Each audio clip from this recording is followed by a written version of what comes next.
Okay, so you're probably wondering what are those symbols on videos and why some review videos have more of them or less. It's pretty simple. Currently I made 8 categories in which each game can be evaluated.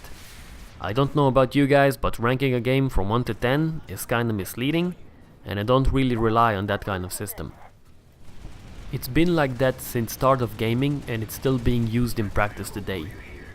I mean, how can you rank a game 7.6, 8.9 or 5.3? Where are all these minor decisions being made? And more importantly, on what is this system being based on? How good the graphics look? What score did the previous title had? Or even worse, and let's not kid ourselves here, how much was game reviewer paid to make a review like that? After all, they are in the business of reviewing games and you don't want to piss off a known publisher since they are your bread and butter. There have been so many examples in history where successful titles got higher review number than they deserved. So for me, instead of relying on numbers to review a game, I rather focus on what each title brings forward.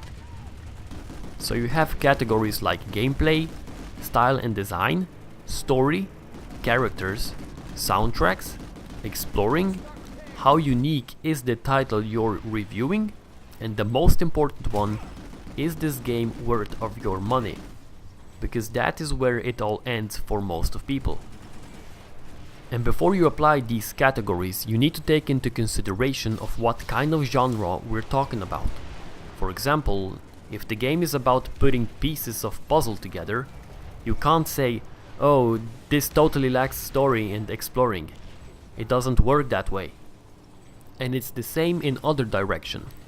Even if a game has soundtracks, you don't award them with the soundtrack category. You only award them if they stand out, if they manage to make it really good. So it's simple and it works. For example, let's talk about Planetside 2.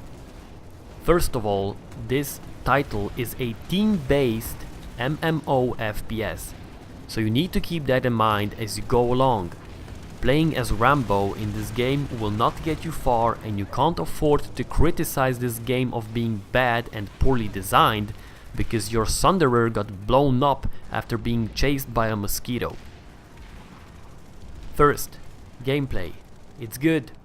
It takes team effort to achieve something, and you can really go deep with tactics. In this case, I would award PS2 with a gameplay award. Second is style and design. Same thing. Also award. Third would be story, but there isn't a story worth mentioning, so nothing here. Fourth are characters in the game. Same thing. 0. Next is music.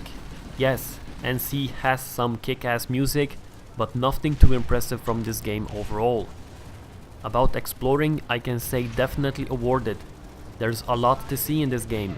A lot of weapons, vehicles, airplanes, bases, implants, upgrades. The list goes on and on. About uniqueness at this point in time, this game stood out from the rest, so definitely awarded. And the last one, is this game worth of your money? Yes, because it's a free-to-play game. If this game would cost $30 and had the same cash shop it has at the moment, there's no way it's getting through. I watched Angry Joe review of Planetside 2, and at the end he said, Planetside 2 is a split decision. It's a 7 out of 10 with good outfit, but less so if you're playing alone, giving it 6 out of 10. So without calling him out too much on his review of Planetside 2, I think I'll stop here. And just to highlight it again, games that don't get a lot of awards are not bad games. It just means they don't stand out in any of the categories mentioned above. That's what this system is all about. Pointing out really good things about the game you're thinking of playing. So that's it, guys. Have a nice day. Bye bye.